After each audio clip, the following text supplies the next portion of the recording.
Pedro se ha compartido la palabra, Señor, y va a hacerlo para todos nosotros. Y queremos, Señor, pues, darte gracias, ser creyentes agradecidos, ser creyentes que están contentos, Señor, de tenerte a ti, de pertenecer a esta iglesia y de estar en este punto de misión para que la gente te conozca. En tus manos nos ponemos y te lo pedimos en el nombre de tu Hijo Jesucristo. Amén. Amén. Muy bien, Pedro, cuando quieras. Ya está. Ah, que ya lo está. Entonces ya hemos empezado, ¿no? Qué bueno es empezar el año, terminarlo y empezarlo hablando de la palabra de Dios y teniendo un tiempo de oración. Qué hermoso, ¿no? Corría el año 628 a.C., cuando una mala noticia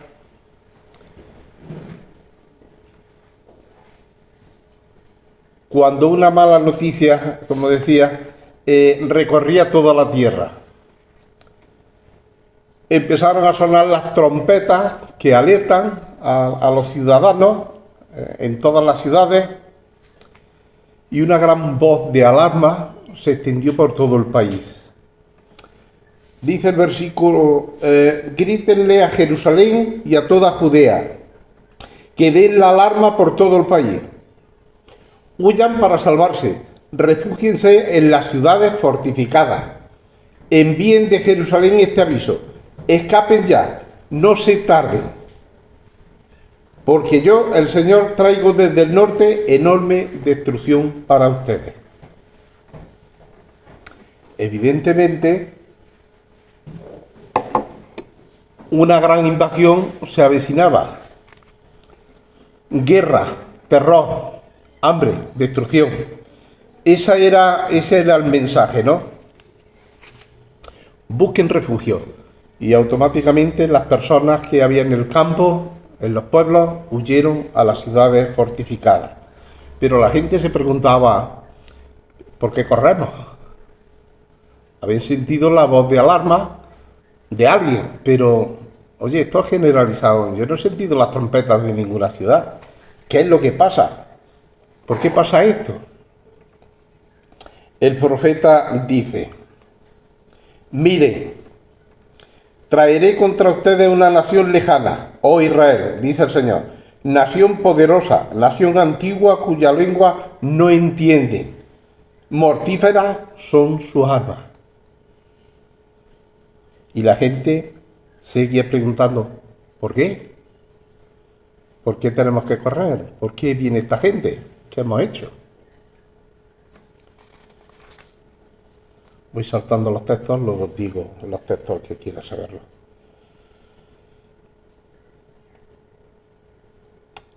Miren en torno y vean si pueden encontrar otra nación en cualquier parte que haya cambiado sus antiguos dioses por otros nuevos. El profeta está diciendo, del este hasta el oeste, del oriente hasta el occidente, mirad cualquier nación a ver si ha cambiado de Dios. Solo ustedes. Pero mi pueblo ha renunciado a su glorioso Dios a cambio de ídolos ridículos. Seguían preguntando, ¿y por qué? ¿Por qué esta destrucción? Y el profeta le dice, es justo que Dios esté indignado con vosotros, esté ofendido, porque lo habéis dejado. Si el pueblo no mantiene su compromiso de fidelidad, lo rechazará como a una mujer adúltera. Y habrá destrucción. Y el profeta sigue diciendo,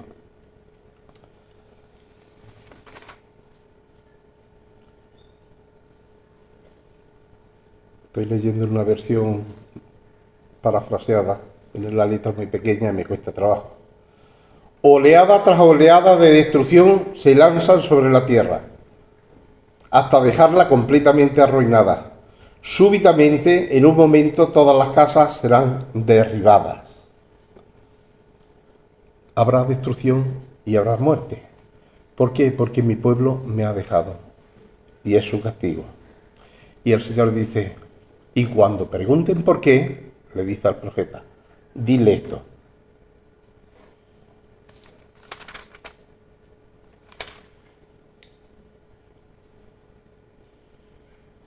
Y cuando su pueblo pregunte, ¿por qué no aceptó el Señor? Le responderá, ustedes lo rechazaron y se entregaron a otros dioses en la tierra, y ahora tendrán que ser esclavos de extranjeros en sus tierras. Así de fácil y así de llano. Pero el profeta dice, cuando leí estas semanas al profeta Jeremías, y me imagino que todos conoceréis La Guerra de los Mundos.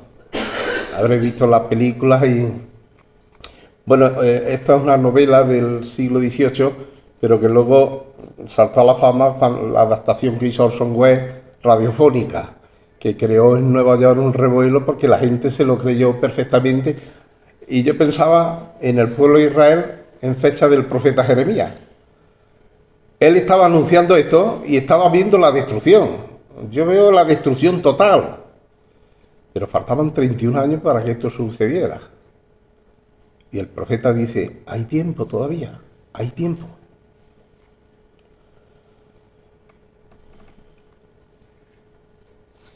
Sigo leyéndolo. ¿Cuánto tiempo durará esto? Se pregunta el Señor. ¿Hasta cuándo tendré que verme rodeado de guerra y muerte? Hasta que mi pueblo abandone su necedad. Pues se niegan a escucharme, son torpes, hijos retrasados, sin entendimiento, muy listos para hacer el mal, pero para hacer el bien parecen un poco lentos. Así describe a su pueblo. Pero si se vuelven, hay tiempo. Si abandonan su necedad, su terquedad, hay tiempo. Pero el lamento del profeta es fulminante, ¿no? Porque dice, pero ¿quién escuchará cuando yo los prevenga? Tienen los oídos cerrados y se niegan a escuchar.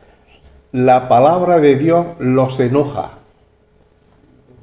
Para nada les gusta. Así era el pueblo. Así era el pueblo.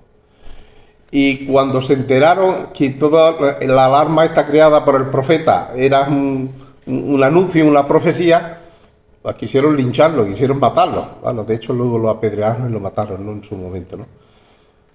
Le dijeron agorero, malfario, que nos traen malas noticias. No te inventen más cosas, ¿no? Porque los profetas que había contemporáneos, esos predicaban lo que el pueblo les interesaba. ¿Sabéis por qué? Porque el pueblo creía que Jerusalén era indestructible y que el templo era la casa de Dios y nadie podía tocarlo, ¿no? Y vemos que no. A mí me recuerda eso a los que algunos se afianzan tanto en Romanos 8:28, a los que aman a Dios todas las cosas les ayudan a bien, pero siempre es impero, ¿no? No es el 100% eso tan cierto, ¿no? ¿Y sabéis lo que dice Dios? Les dice Dios a este pueblo, pero el Señor sigue rogándole.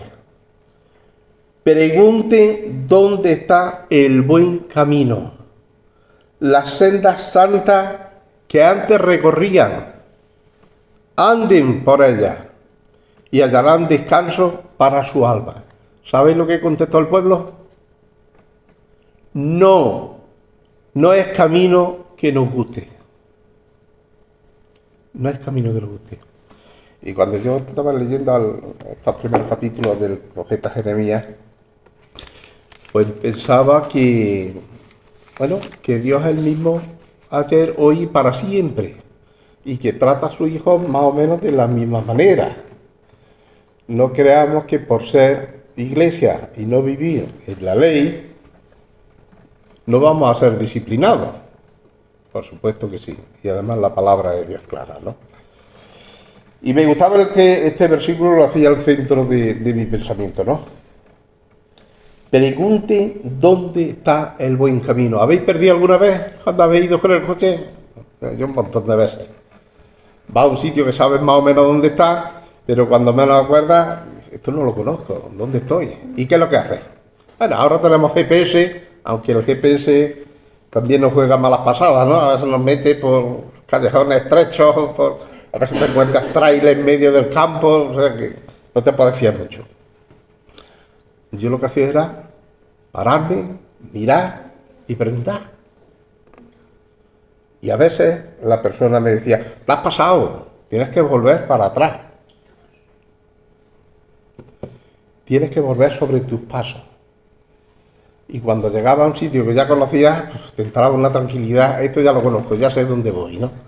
Antes, ¿cómo estaba? Perdido. Ahora parece que he encontrado el camino de salvación, ¿no?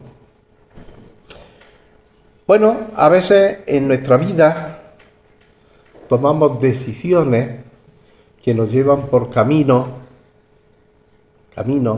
malos caminos a veces, ¿verdad, Miguel? A veces nos llevan por malos caminos. Caminos que tienen sus consecuencias. Y por desgracia a veces se pagan de por vida las consecuencias, ¿no? Y nos causa sufrimiento. Bueno, pues muchas veces el sufrimiento es una forma de hacernos parar, pensar y decir, ¿estoy andando bien? ¿Estoy haciendo bien o me estoy equivocando?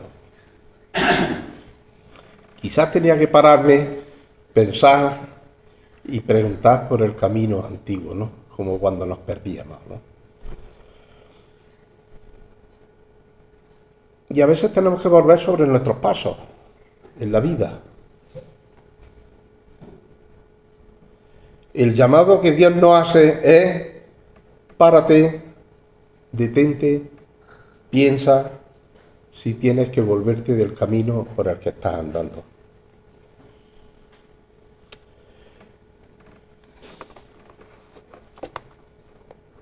Esos malos caminos. Mira lo que dice en Gálatas.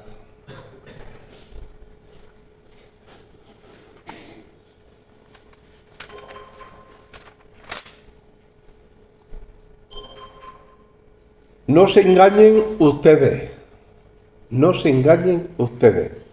Nadie puede desobedecer a Dios y quedar impune. Está hablando a creyentes. Está hablando a nosotros. Está hablando a nosotros. Nadie puede desobedecer a Dios y quedar impune. El hombre siempre recogerá ¿el qué? Lo que siembra. Si siembra para satisfacer los apetitos de su naturaleza humana, ¿cuánto tiempo empleamos? ¿Cuánto tiempo empleamos en darle de comer a nuestra naturaleza humana, ¿no? En satisfacer sus apetitos, ¿no? Con el ocio y en fin, dedicándole mucho tiempo, ¿no? La palabra dice que si estás satisfaciendo los apetitos de tu naturaleza humana, estarás plantando semillas del mal y sin duda recogerás frutos de corrupción y muerte. Pero si plantas lo que agrada al Espíritu, cosechará vida eterna que el Espíritu Santo da.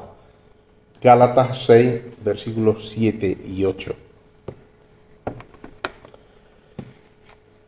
Dios quiere darnos un camino de paz, lo dice muchas veces en su palabra. Un camino de esperanza, un camino de tranquilidad. Pero piensa, no sigas por el camino de maldad, de pecado, busca la senda de Dios, el camino que Jesús nos enseña, que seguro que Jesús nos llevará al mejor lugar del mundo e incluso hasta la misma presencia de Dios, ¿no? Y me gustaba este texto de Jeremías, ¿no? Jeremías 6:16. Los caminos santos. Pregunta, dice, por los caminos santos. Vuelve a la senda santa, ¿no? ¿Y qué es volver a la senda santa? Yo pensaba, bueno, ¿qué enseñanza práctica tiene esto para nosotros, para la iglesia de Torredonjimeno? Bueno, volver a la senda santa, en un sentido, es eliminar la mundanalidad que pueda haber en nuestras vidas, en la iglesia, y la tibieza que a veces tenemos como creyentes. Volver a la senda santa es la necesidad de la iglesia de volver a Dios continuamente, de una visión fresca, no por nuestra cuenta, no a nuestra manera, sino con total dependencia de Dios y del Espíritu Santo. Volver a la senda santa es volver a recibir la palabra del Espíritu Santo, esa palabra fresca de vida que nos da continuamente, ¿no? Palabra que nos confronte, palabra que nos cambie, palabra que nos sane también, palabra que nos dé disciplina, que a veces la necesitamos como hijos suyos, palabra que nos prospere, que la necesitamos también, y palabra que nos libere. Volver a la senda santa es la necesidad de la iglesia de un liderazgo verdaderamente espiritual por parte nuestra,